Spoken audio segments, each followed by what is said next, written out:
Hello everyone. So this session is for AP DSC అండి.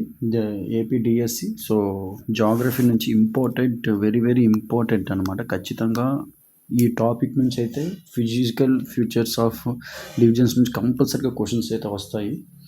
So very very important, అందుకే ఈ topic. So జాగ్రత్తగా వినండి. డిఎస్సికి అలాగే సోషల్ మెథడాలజీలకు కూడా వస్తుంది. సో ఫస్ట్ మీకు తెలిసింది ఏంటి, మేజర్ ఫిజియోగ్రాఫిక్ డివిజన్స్ ఏవి అంటే మన ఇండియాలో Himalayan mountains, northern plains, peninsular plateau, Indian desert, coastal plains, island అనమాట. ఇలాగ మొత్తం సిక్స్ మేజర్ ఫిజియోగ్రాఫిక్ డివిజన్స్ అనేది ఉండడం జరిగింది. అయితే ఫస్ట్ హిమాలయాస్ చూస్తే, హిమాలయస్ మౌంటైన్స్ చూస్తే, Himalayas geological young and structurally fold mountains అనమాట. Stretch over the northern borders of India అనమాట. అయితే these mountains range run in a west to east direction from Indus to the Indus నుంచి బ్రహ్మపుత్ర వరకు ఇది మౌంటైన్ రేంజెస్ అని ఉంటుంది. వెస్ట్ టు ఈస్ట్ డైరెక్షన్ వరకు అంటే ఇండస్ నుంచి ఇండస్ నుంచి చూస్తే అలాగే బ్రహ్మపుత్ర వరకు కూడా ఈ హిమాలయన్ మౌంటైన్స్ ఉండడం అనేది జరుగుతుంది. Himalayas represent loftiest and one of the most rugged mountain barriers of the world అనమాట, which covers distance of 2400 kilometers. Their width varies from 400 kilometers in Kashmir to 150 kilometers in Arunachal Pradesh. అంటే విత్ ఎంత ఉంటుందంటే 400 kilometers Kashmir నుంచి, అలాగే 150 kilometers in Arunachal వరకు ఉండడం అనేది జరుగుతుంది అనమాట.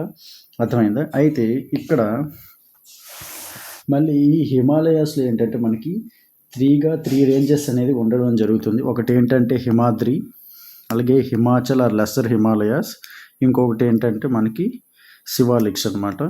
సో ఈ రేంజెస్ అనేది ఉండడం అనేది జరుగుతుంది. సో హిమాద్రి చూస్తే northernmost range is known as the great or inner Himalayas or the Himadri అంటారు. అంటే northernmost range is known as greater inner Himalayas or Himadri అంటారు. It contains all prominent Himalayan peaks అనమాట. అంటే ఎక్కువగా ఈ హిమాలయన్ పీక్స్ ఇవన్నీ కూడా ఎక్కువగా ఎక్కడ ఉంటాయంటే ఈ హిమాద్రి దగ్గర ఉండడం అనేది జరుగుతుంది. అంటే హిమాలయస్, మౌంట్ ఎవరెస్ట్ కానీ, కాంచన్జంగా, ధౌలగిరి, నందాదేవి ఇవన్నీ కూడా ఎక్కడ మనకి హిమాద్రి దగ్గర ఉండడం జరుగుతుంది అనమాట. అంటే ఇక్కడ హిమాద్రి దగ్గర ఎక్కువ కూడా హిమాలయన్ పీక్స్ ఇవన్నీ కూడా ఉండడం అనేది జరుగుతుంది అనమాట. ఓకేనా? It is the most continuous range అనమాట. ఆన్ అన్ యావరేజ్ హైట్ అయితే 6000 meters అనేది ఉండడం అనేది జరుగుతుంది అనమాట. ఆన్ అన్ యావరేజ్ హైట్ వచ్చి ఎక్కువగా గ్రేటెస్ట్ మౌంటైన్ పీక్స్ అన్నీ కూడా ఇక్కడ ఈ హిమాద్రి దగ్గర ఉండడం అనేది జరుగుతుంది. నెక్స్ట్ వచ్చి హిమాచల్ ఆర్ లెస్సర్ హిమాలయస్ అంటారు. Range lying to the south of the Himadri. అంటే హిమాద్రి సౌత్ సైడ్ ఉంటుంది. Altitude varies between 3000 and 4500 meters. Average width is of 50 kilometers. Pir Panjal range forms the longest and most important range. The Dhauladhar and Mahabharat ranges are also prominent ones అనమాట. ఈ Himachal lesser Himalayas south of the Himadri సౌత్లో ఉంటుంది ఈ హిమాచల్, లేదంటే lesser Himalayas అంటారు. Altitude ఎంత ఉంటుందంటే 3700 to 4500 meters ఉంటుంది. యావరేజ్ విత్ వచ్చి 50 kilometers. అయితే పైన ఉన్నాం ఏంటి హిమాద్రి వచ్చి ఆన్ అన్ యావరేజ్ 6000 meters ఉంటుంది హైట్. ఎక్కడ ఏవేవి ఉన్నాయంటే పీర్ పంజల్ రేంజ్ అనమాట. పీర్ పంజల్ రేంజ్, అలాగే Dhauladhar, Mahabharat range all are there in ఇక్కడ ఉంటాయి అనమాట. హిమాచల్ ఆర్ లెస్సర్ హిమాలయాస్లో ఉండడం అనేది జరుగుతుంది. అలాగే this range consist of famous valley of Kashmir కానీ, కంగరా కులి వ్యాలీ, హిమాచల్ వెళ్తే కులు వ్యాలీ, అలాగే కంగరా వ్యాలీ, కులు వ్యాలీ ఇవన్నీ కూడా ఇక్కడే ఉండడం జరుగుతుంది అనమాట. హిమాచల్ ఆర్ లెస్సర్ హిమాలయాస్లో ఉండడం అనేది జరుగుతుంది అనమాట.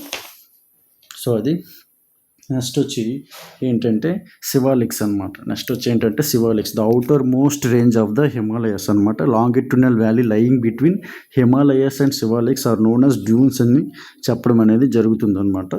అంటే longitudinal valley lying between Himalayas and the Shivaliks are known as duns అని చెప్పడం జరుగుతుంది. చూడండి మీరు, Dehradun, Kotli Dun, Patli Dun, some of the well known duns located in the Shivaliks అనమాట. శివాలిక్స్ దగ్గర ఉండడం అనేది జరుగుతుంది. సో అలాగే part of Himalayas lying between Indus and is known as Punjab Himalayas. అలాగే ఇక్కడ మళ్ళీ హిమాలయస్ చూడండి, పంజాబ్ హిమాలయస్ అని, అలాగే కుంభోన్ హిమాలయస్, అస్సాం హిమాలయస్, అంటే ఏంటి, part of Himalayas lying between Indus and Sutlej దగ్గర ఉన్న హిమాలయస్ని ఏమంటారంటే ఇండస్ సట్లస్ దగ్గర ఉంది పంజాబ్ హిమాలయస్ అని చెప్పి అంటారు. అలాగే part of Himalayas lying between Sutlej and Kali rivers దగ్గర Kumaon Himalayas. Very very important, Telugu అడుగుతాడు.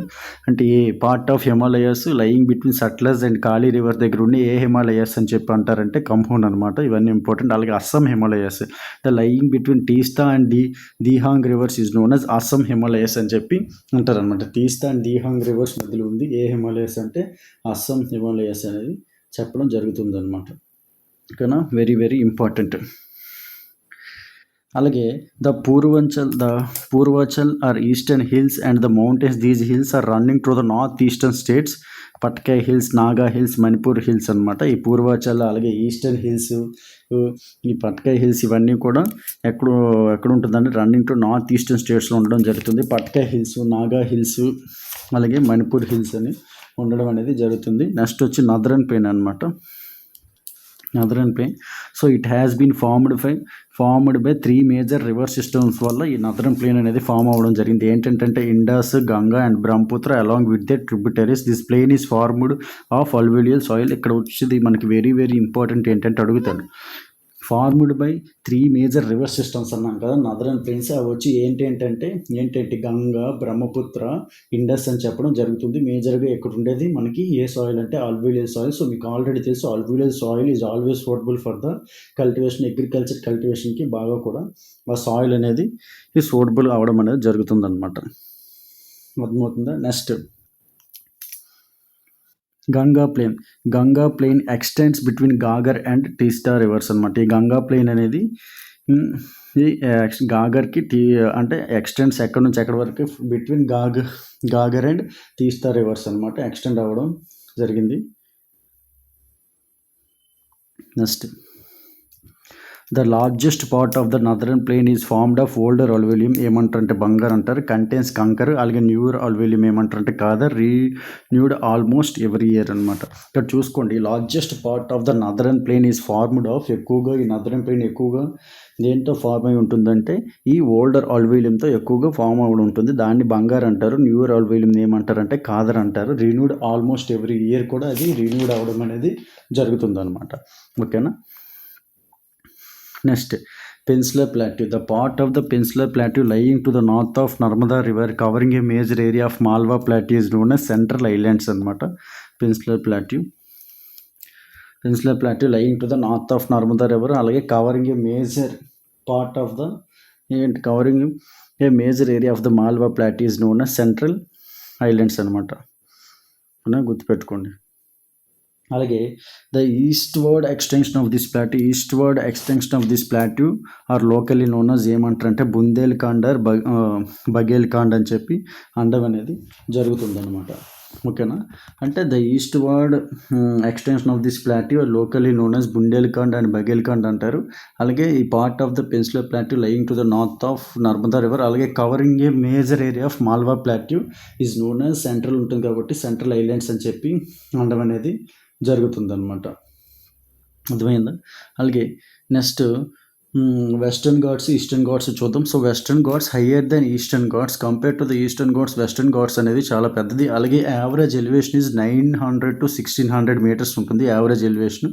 కాజెస్ ఓరియోగ్రఫిక్ రైన్ అనేది ఎక్కువగా ఓరియోగ్రఫిక్ రైన్ అంటే ఏంటంటే ఇది మౌంటైన్స్ అనుకోండి. సో విండ్స్ ఇవి వెళ్ళకుంటే ఈ మౌంటైన్స్ అడ్డడం వల్ల ఇక్కడే క్లౌడ్స్ ఫామ్ అయ్యి వర్షం పడుతుంది అనమాట. సో దీన్ని ఏమంటారంటే మనం ఓరియోగ్రఫిక్ రైన్ అంటాం. సో ఇది ఎక్కువ కూడా మనకి ఈ వెస్టర్న్ ఘాట్స్లో ఉండడం జరుగుతుంది. Highest peak in the western Ghats వచ్చి ఏంటంటే అనేముడి 2695 మీటర్స్. అలాగే దోడా బెట్ట 2637 మీటర్స్ అనమాట. అంటే హైయెస్ట్ పీక్ వెస్టర్న్ ఘాట్స్లో హైయెస్ట్ ఎత్తైన శిఖరం ఏదంటే అనేముడి అనమాట 2695 మీటర్స్. అలాగే నెక్స్ట్ దోడా బెట్ట 2637 మీటర్స్. ఇక్కడ వచ్చి మనకి ఇంపార్టెంట్ అడుగుతాడు, చాలా ఎగ్జామ్స్లో కూడా అడిగాడు. ఏంటంటే వెస్టర్న్ ఘాట్స్లో హైయెస్ట్ పీక్ వచ్చి ఏంటంటే అనేముడి. నెక్స్ట్ ఈస్టర్న్ ఘాట్స్ గురించి చూద్దాం. Stretches from Mahanadi valley to the Nilgiris in the south. Average elevation ఇక్కడ 600 metres. Mahendragiri is the highest peak in the eastern Ghats అనమాట. ఈస్టర్న్ ఘాట్స్లో హైయెస్ట్ పీక్ ఏంటంటే మహేంద్రగిరి. అలాగే Shevaroy hills and Javadi hills are located to the south east of eastern Ghats అనమాట. ఈ Shevaroy hills అలాగే Javadi hills ఇవి ఇక్కడ south east of the eastern Ghats అనేవి లొకేట్ అవ్వడం అనేది ఉన్నాయన్నమాట.